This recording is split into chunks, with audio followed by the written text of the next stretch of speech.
I swear, nowadays I'm just doing loads of reaction things, which is very fitting for the internet, I think. So recently I asked on Twitter what video you wanted me to make. A couple of you wanted me to watch and react to a video by Anthony Padilla. It's got 1.2 million views, and it's I spent a day with asexuals, and from the surrounding videos it looks like he spends a day with a lot of things. So we'll see how this is. I literally know nothing about the video, nothing about this person, nothing. I just know nothing. That's what I know. Nothing. So let's see how it goes. Hopefully it's good. Hi. Before we get started with the main content of the video, I just wanted to say that I've kind of changed the format. So originally I was going to watch the whole video and have a reaction of it all the way through, but it's a 20-minute video, and with me pausing it throughout, it's 30 to 40 minutes of footage in total, and I didn't want you to sit through that. So basically what I've done is I have taken select bits which I had reactions and things to say about, and kind of patched those together so you have a truncated version of my main reactions.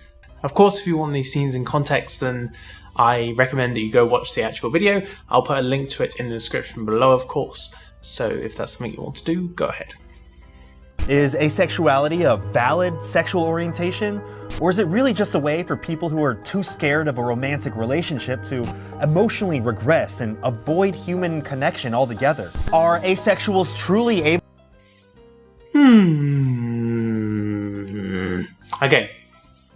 So asexuality is a valid orientation, and hopefully anger. Okay, asexuality is a valid sexual orientation, obviously, and I really hope that he comes to that conclusion. Yeah.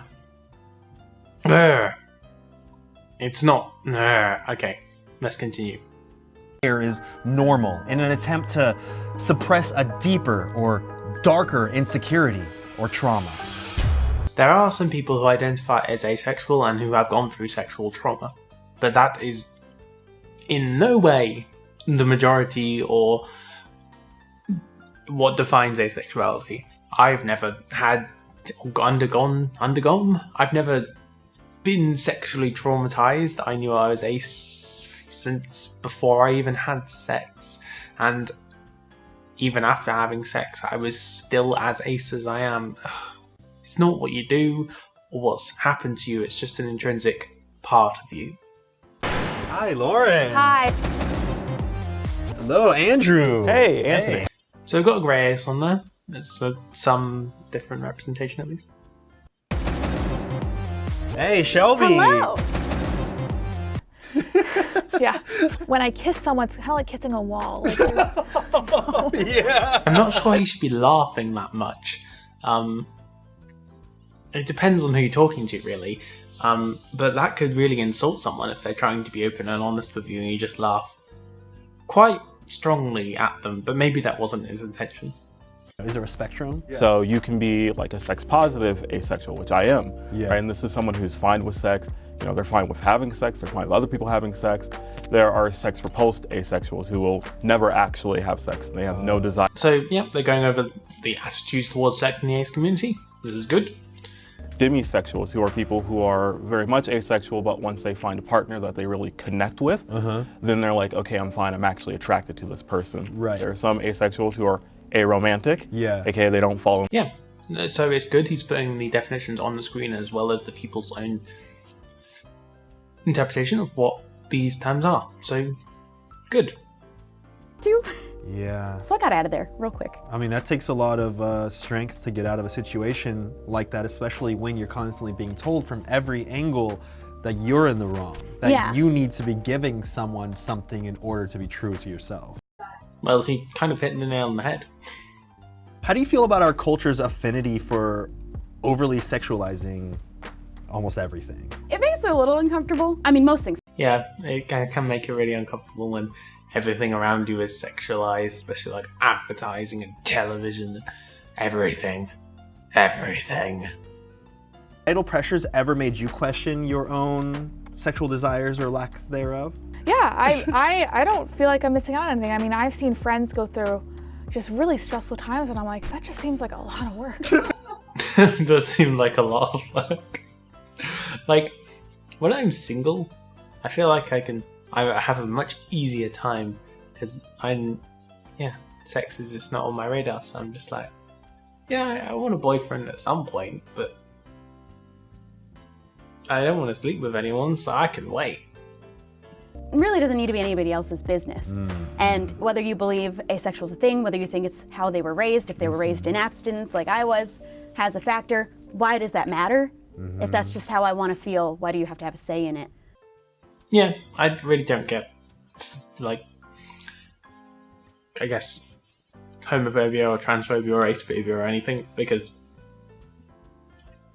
why do other people care how you live your life, really? It's just stupid.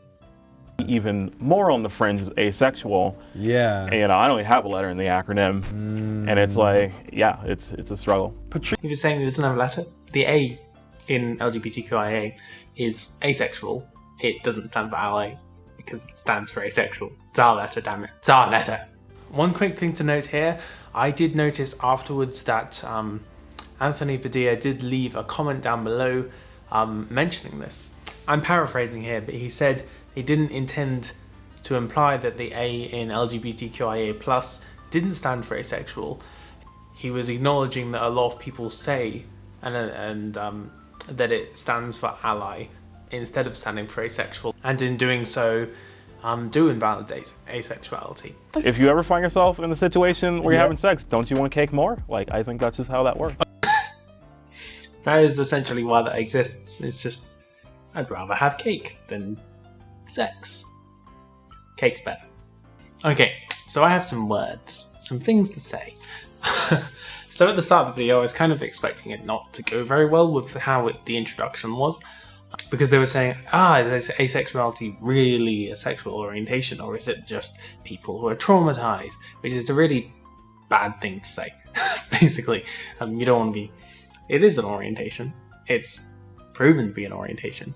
And there are millions of people, I imagine, who identify as asexual. So by saying that legitimately, you are invalidating most people's orientation. However, the actual meat of the video, the content, the interviews that he did were great, honestly. He had 3 people from different parts of the ace spectrum. So there was a heteromantic asexual, someone identified as grey asexual, either homoromantic or biromantic. He said he had a boyfriend, so, or pan also. Pan's an option. I assume the other girl was aromantic from the things she said, but I don't really know. Asexual, I guess. I think the questions he asked in general were good, and the questions that were asked by the comments were good. They were respectful, they were asked respectfully.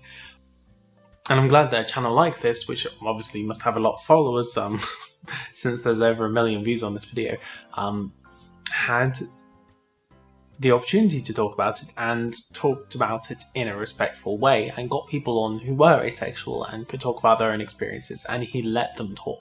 That's the most important thing.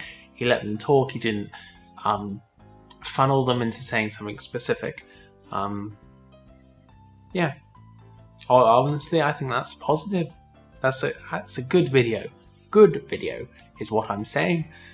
But yes, if you have anything else you'd like to see me talk about, or watch, or do a video about in general, then please do let me know. It will be part of my cycle that I keep on yammering on about. Also, if you have any comments about the video that Anthony Padilla made, or about this video, then do comment those down in the comments as well. If you enjoyed this video, then please leave a like. I post videos every other Saturday, so if you want to see more, then feel free to subscribe. That is all I had to say today. Have a wonderful day, and I shall see you next time. And I don't want other people to feel like there's anything wrong with them or anything to be fixed. You're not broken, and whatever word you feel like identifying with is there for you to feel comfortable. It doesn't need to be for anybody else but you. You are valid. Don't let anybody else tell you any different. Listen to yourself and be true to yourself.